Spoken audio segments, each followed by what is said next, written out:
Hello, everybody. Welcome back to the Peak Season Podcast. We are so glad you're here. If you are joining us for the first time, my name is Luke Miller. I own and operate properties across 3 states. I've been in the short-term rental game since 2022, and I've been doing long-term rentals since 2008. We started this podcast, my buddy Tyler and I, to help give value back to the short-term rental community, to new owners that are just getting started, to engage ourselves and just sort of learn along with our audience. And today I want to share something that I've been doing for the last 2 years that has really helped me up my game as far as short-term rental pricing goes. And it's just me today. I love these episodes where I get to geek out on PriceLabs with you. And today is extra special because we've got PriceLabs and spreadsheets, 2 of my favorite things. Today we're going to be talking about pricing and how you forecast that on an annual basis. So since it's the new year, let's get a little bit further into what this looks like going into January 1st. And say you were on a new fitness journey and your goal was to walk 35 miles a week and you wanted to walk a couple thousand miles in 2026, right? So you wouldn't start and say, hey, I want to walk 2,000 miles in 2026 and I'm just going to walk every day and see where I wind up. Now, a lot of short-term rental owners are actually doing that. They're saying, how much revenue do you want for the year? Well, I want as much as I can get. Well, what's your goal? More. And that's no way to run your business. So if you were trying to walk 2,000 miles in 2026, let's say that equated down to 35 miles a week, and that boiled down further to 10,000 steps per day. How would you attack that? How would you piece that up? Well, I would probably say I want to do 5,000 steps per day before lunch, 5,000 steps per day after lunch.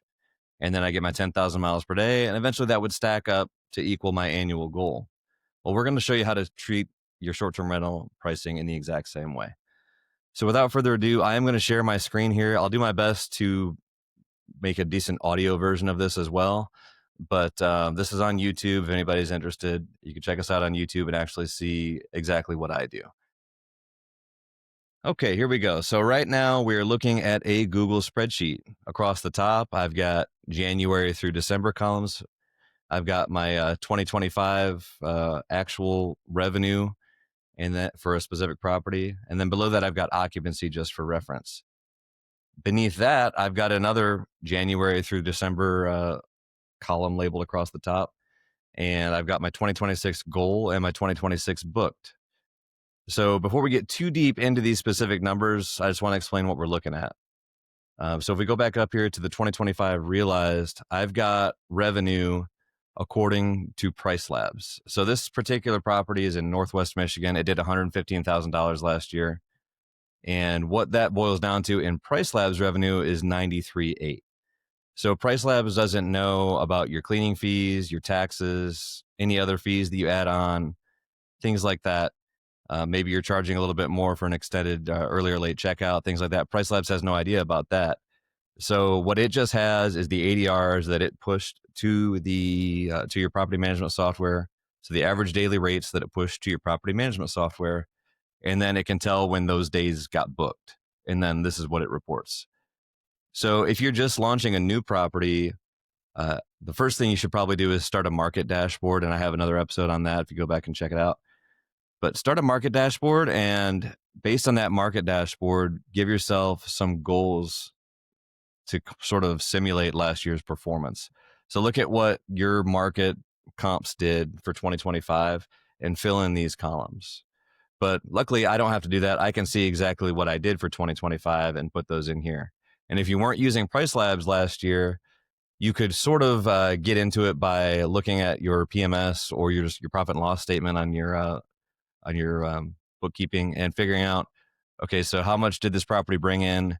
How many reservations did it have? Back out a cleaning fee for each reservation, back out the taxes for each reservation, and then maybe back out another 2 to 3% for markups and things of that nature. And you'd get pretty close to this.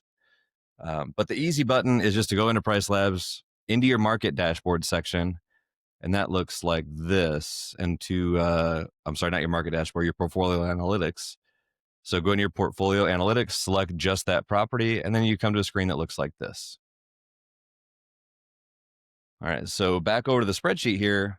We've got January through December. I can see what I did last year all the way up to the total of adjusted gross revenue of $93,800.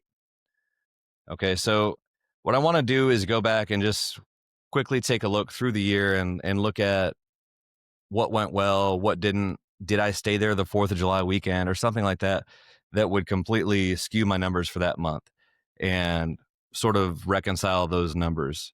Now, I didn't have anything like that in this property. I did stay a couple times, but nothing that would seriously impact my overall revenue. Just a weekend here or there, and I'm comfortable with just moving forward with this number. But if there's a property you used heavily, go in and adjust those months and basically just pretend like you paid for that week. So that way, this number is something that you can forecast for next year. Now, going down into your 2026 goals, I'm looking at what I did last year, what I think I can do this year, backing out stays that I might have done, or maybe Taylor Swift came to town and that was a one-time thing, things like that, where it's just not going to happen again. And I'm going to all the way across here figure out a 2026 goal and say, what did I do? What's conceivable? And it's really important to do this in January so you can get ahead of the game on this, but it works any time of the year. So I was at 93, and I think this year I can push it to 98, which of course will bring my top line up closer to 120 or 125 for this property. So before we get into the nitty gritty of that, let's talk about why we would want to track this and some of the things that we can do because we're tracking this. For example, in January, I've got a 2026 goal here of $4,500. Well, I've already got $2,691 booked for January, and today is January 6th. Our lead times in Michigan go way down in January. I still have some weekends that are open. I can hop over here to this other tab, and I'll show you this is January. So I really only have one booking for January. I still have this next weekend. Actually, I had a booking that ended on the 5th. It's whited out here. You can't see it. So I have had one booking. I have one upcoming booking over MLK weekend at decent rates. And I think last year I booked every weekend in January. So I think I can do that again. But I'm just being very mindful of the pricing and trying to make sure that I actually do get all of those weekends in January booked. But if you see here, I have $2,691 of revenue on the books for January. My goal is 45, which is exactly what I did last year. So as I'm putting this pricing together, I want to come in and look and see, okay, so if I just book every weekend in January, what does that look like? So the next weekend, the total amount of ADR is $445. So if I did that, here's another weekend, 613, and the final weekend is 637. So that's what, about $1,800. If I added that to this, would it get me to my goal if I only booked the weekends? That would put me just shy of my goal. So what that tells me is I not only need to book these weekends or bump the rates up slightly for these weekends, but I really want to book some weekdays or maybe some Sunday nights, some longer than 2-night weekends, right? So what you can see here, I've already went in and I've lowered my minimums or my pricing by 20% during the weeks to try and entice somebody to book a longer stay during this time. And just booking one or two of those weeknights along with all those weekends like I did last year is going to get me to this goal that I have of $4,500. And without knowing what my goal was for this year, I couldn't price that granularly, excuse me.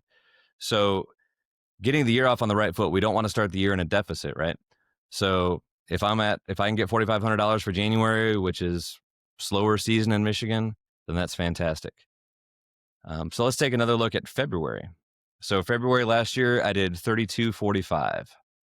Okay. 34% occupancy. February last year was not great up there. My 2026 goal, I put it at $4,500 because I think I can do better. But I put that goal in a couple days ago because I knew that I already had 3965 on the books. So I have already outperformed February year over year. So that's fantastic. Let's go into PriceLabs and look at what that February looks like. Okay, so I still have the first weekend open. President's Day is booked at a high ADR. I already lowered my pricing during the week quite a bit to try and entice a long booking. and I got one here. I got a 6-night booking. And then I still have another weekend open at the end of the month. So I have 2 weekends open, a full midweek stay available, and I have already exceeded last year's income, and I'm pushing towards my goal. So if I get one more booking, I should be able to hit this goal. So what that says to me is everything else I can put on the books for February is icing on the cake. So if I can get any bookings in February, basically now, I'm going to be exceeding my goal. And that's exactly what sort of insights forecasting like this allows you to have, right? So going back over here into PriceLabs, looking at this February, I'm comfortable going down to almost nothing on these nightly rates just to try and get booked, because I am putting points on the board and exceeding what I plan to have. All right, popping back over to the spreadsheet here, looking big picture, I've color coded all these months based on occupancy. So the orange months are when my occupancy is below 75%. And for me, just my particular strategy, if I am 75% or less booked, I want to be occupancy sensitive. So what that means to me is I will lower my prices and try and get booked ahead of the market, especially if I'm below 50% occupancy. So if only 5 out of 10 properties are going to be booked, say in March, or in this case, 4 out of 10, we're at 42% occupancy last year, then I want to make sure that I am one of those properties. And what that looks like is I am going to price low before they do. I don't want to ride a high price until we're at 38, 39% occupancy and then say, oh crap, I got to lower my pricing to try and get booked. I know that occupancy is not going to be great in March this year up there. So I'm going to be low first and try and catch every booking that I can and hopefully push my occupancy up higher than 42%. And as a result, I'll hopefully exceed this $3,500 goal, but we won't know until we get there, and the lead times are really low. It just is what it is. But looking at it from this perspective helps me sort of forecast what that looks like. Now, the green months that I have highlighted, I'm above 75% occupancy for the market, and I was above that last year. You can see June, July, August, I was at 97, 80, and 100% occupancy.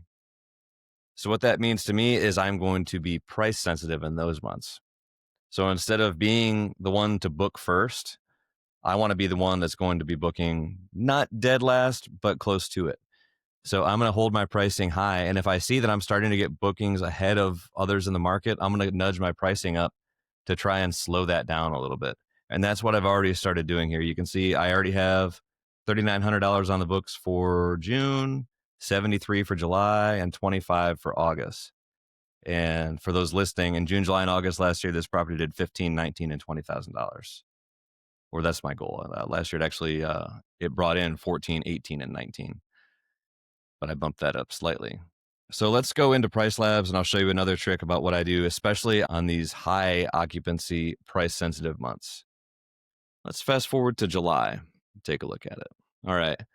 So you can see I've already got some bookings for July rolling in. I've already got Independence Day. Well, actually, I don't have Independence Day booked, but I have the week leading into that. So I have up to Thursday on 4th of July weekend booked. And then I've got super high rates coming in on Friday, July 3rd, rolling all the way through that next week. But let's take a look at, remember I said that my revenue goal for July is $19,000, right? So if you're planning on having close to 100% occupancy, one of the things you can do is in PriceLabs, go in and highlight the 1st through the 31st. So it brings up this window after you release on the highlight, and this shows me my ADR for that time frame is $935, and my total amount was $29,000 for those days. So we want to look at, is that wildly above what you could reasonably be expecting to get? So are you priced so high that you're just making it impossible for people to book? Is it reasonable that you're going to get $30,000 for this month instead of $20,000 or $19,000? Maybe, but probably not. So you can take a more of a granular look, do an incognito search on Chrome and just see what is the market priced at. Look at your market dashboard in PriceLabs. What are your others priced at? Another thing that you need to factor in, especially on these months, is do you have a a length of stay discount that's going to come into effect. So are you doing, say, a 10% discount for 7 nights or more? PriceLabs doesn't factor that in. So where I'm at right now, I'm getting bookings priced like I am. I know that if I lower them, especially closer in, that they're going to book. So I'm going to keep my ADRs a little bit higher and see what I can get done. And if when I do go in to cut my ADRs, I'll probably cut them during the week a little bit to try and encourage some longer stays. So I'll keep the ADR high for these weekends, cut Monday, Tuesday, Wednesday by 10 or 15%. So that way somebody that is searching for a Friday through Wednesday booking will see my property first, and my overall price will be lower. So as the year progresses, I'm going into this spreadsheet once, twice a month, and filling in what I've actually booked or realized in 2026 in these columns here, and comparing that to my goals and using that to inform where I'm shaping up for the year. So for example, if I didn't hit my goal in February, I might say, okay, cool, I want to try and be back on course by March or April. And I might try and market more heavily for March and April, or maybe work harder to get bookings and whatever that looks like for you for March and April, just to make up for February. So by the time you get to summer, you're back on track and you're not trying to play catch up throughout the year. When you manage it with this sort of regularity and with this sort of granularity, it becomes much more possible to hit that annual goal that you had set for yourself. Now, 90% of owners out there are just saying, I want to get as much as I can, whenever I can, for any property I have.